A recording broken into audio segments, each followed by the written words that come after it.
What's going on, YouTube? My name is FG3000. I'm back in the place to be, and welcome to Pokemon Quest. Now, this title was available for Switch, but as of today, it is available for iOS as well as Android. This is a Pokemon game, so you could expect to level up your Pokemon, evolve them, rinse and repeat, search for rare Pokemon, things like that.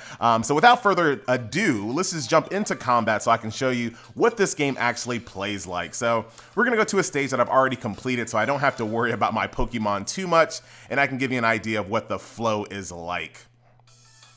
Alright, so here we are in a stage. Now, your Pokemon will auto-move to enemies on their own, so you don't have any input on where your Pokemon walk to. Basically, the only input that you have on these stages is your abilities. So each one of your Pokemon have their iconic abilities. So for example, Krabby has this Stomp, so as he gets closer to an enemy, I can press that. Each one of your Pokemon have their own little global cooldown. So let's get a little closer to you, hit you in the face, hit you with the Stomp, and you will kind of go around. You'll find wild Pokemon, rare Pokemon, you'll get loot that you'll use, and of course I'll show you what that loot is used for later on in the video.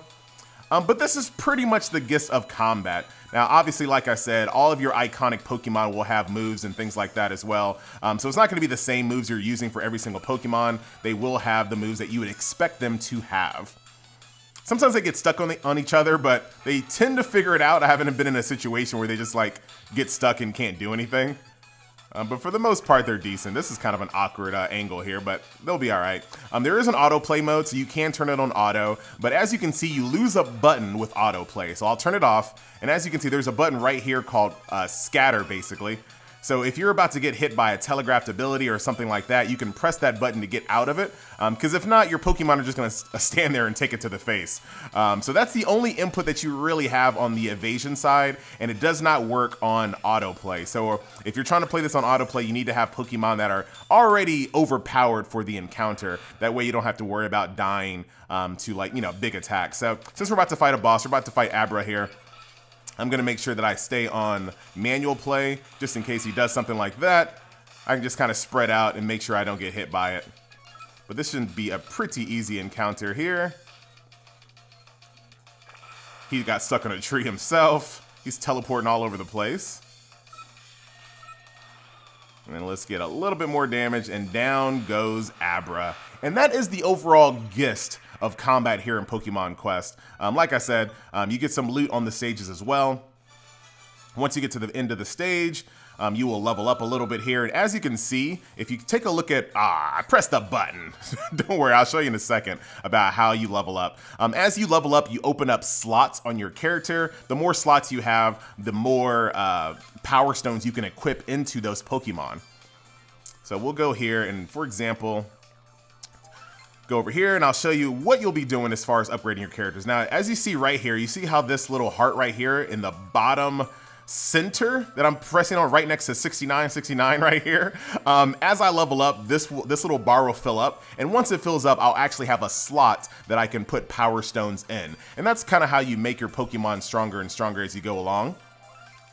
Now, one thing about this game, the load times aren't long, but it loads constantly. So I'm just trying to slide between each one of my Pokemon here to show you their skills and their power stone trees. And each time it has to load for a little while. Like I said, it's not super excessive, but since it happens so often, it can get kind of annoying there. But that is that. In addition to that, you also have ability to add different upgrades on your moves. So for example, this is cooldown reduction. So if I want to make Krabby Stomp be castable more often, I can equip that to his Stomp and things like that. So there is more to the game than just upgrading power stones. There is abilities to add movement speed, time to recover, just basic attack, things of that nature. So, and if you don't really want to deal with that, there is an auto set button right here. So if you just kind of want to let the AI decide which ones are best for you, you can do that. So that's the gist of kind of powering up your character. So let's go back out, and like I said, there's a lot of loading to the game. As far as training, of course, like I said, as you complete stages, you gain EXP that way, but you can also take Pokemon that you're not using and feed into Pokemon that you are using if you choose to. And there's a lot of ways to get Pokemon, and I'll show you that here in a second as we go back out to the home screen. And we'll go to our base camp. And here we are at our base camp. I'm just gonna click no for now. So here's our base camp right here. And as you can see, there is a pot brewing right here in the center. I'm gonna go ahead and click this pot. And basically what you do with this pot is that you create different types of meals and dishes to attract Pokemon to your base. So let's see here. So I got this food here. And sometimes you can get more than one Pokemon. It's not necessarily just one. So now, boom, I have a brand new Pokemon, level 7, good to go. He doesn't have any Power Stone slots open. Oh, yes, he does. Yes, he does. He actually has 3. So let's do that right now. So I'm going to add him to my squad. So let's go to Edit Team. Go to his Power Charms. I was calling them Power Stones. Power Charms, apologies. Here's that auto set button I was telling you about right there. Automatically equipped. Easy, easy. And then I'm gonna go ahead and take, who do I want to take out of my squad? Let's take, I want to keep one range. So we'll take Krabby out, put Onyx in. There we go, got our new squad, and I'll go and do some more combat as well. Now, since my pot is basically done, I can go back in here and I can cook more things. Now, if you really want to be like min-maxy, all you have to do is go to like Google or YouTube or something like that to find the exact recipes to attract the Pokemon that you want. Once again, if you don't want to deal with that either, there's an auto set button as well. So you can just hit auto set and it'll automatically just kind of create a dish for you and start cooking. Now, as you can see, the pot says 0 out of 2. So once I do 2 expedition stages, this will be complete and I can come back and get more Pokemon. There is currency to allow you to speed that up if you choose to, but I don't really worry about that. In addition to what else you can do here on your base, there are also decorations and things that you can add as well. So I can add different decorations to give my my Pokemon's passive buffs. And of course, like I said, that is something that you'll do over the course of time. Right now, I only have 1 decoration right now, and you get that for free just by doing quest. And we'll go over here to the quest tab as well. So there's all kinds of different quests and dailies that you can do as well. So I'll go ahead and grab these little tickets right here, which you can use to buy things in the shop. Easy, easy. And I'm about to go into another expedition stage so you can see what it's like to fight a boss. But that's pretty much the gameplay loop of the game. Go do expeditions, get loot that you can use to cook with, get loot that you can use to equip Power Charms, find new Pokemon, level up Pokemon, evolve Pokemon, rinse and repeat. And that's pretty much the gist of the game.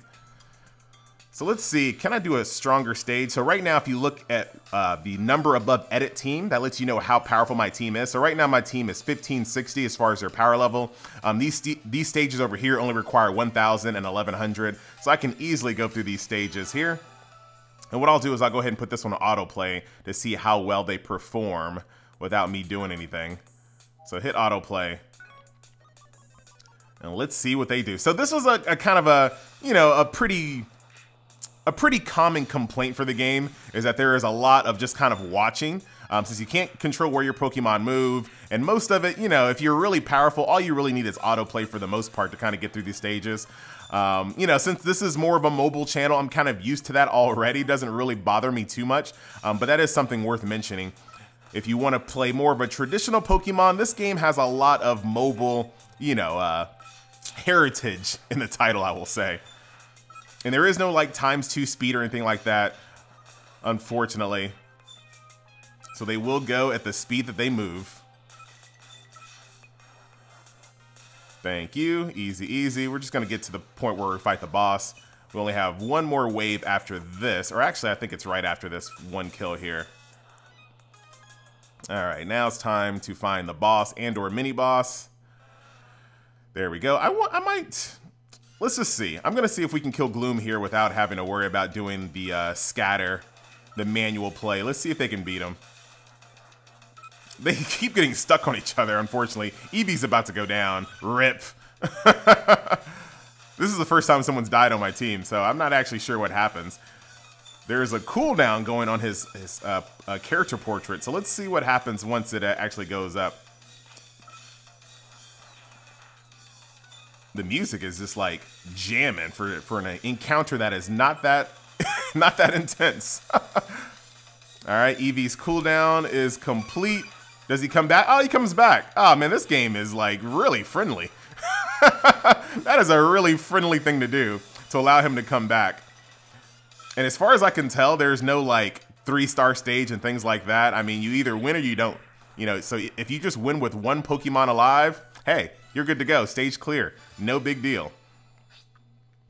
And there we go. Got a little experience points there. As you can see, my Power Charm slots kind of fill up a little bit more. Got myself a Sturdy Stone, a bunch of new food items as well. And that's pretty much the game. So that's kind of where we're going to leave it. Like I said, this is a pretty simplistic game. This is going to be, you know, for people that are big fans of Pokemon, this is something that I think they will enjoy. I don't know if they plan on adding any other modes to the game, as far as I know. I haven't played the Switch version, so if you have played the Switch version, there's something else to the game that is just not unlocked for me. Definitely let me know in the comment section below so we can all learn from that.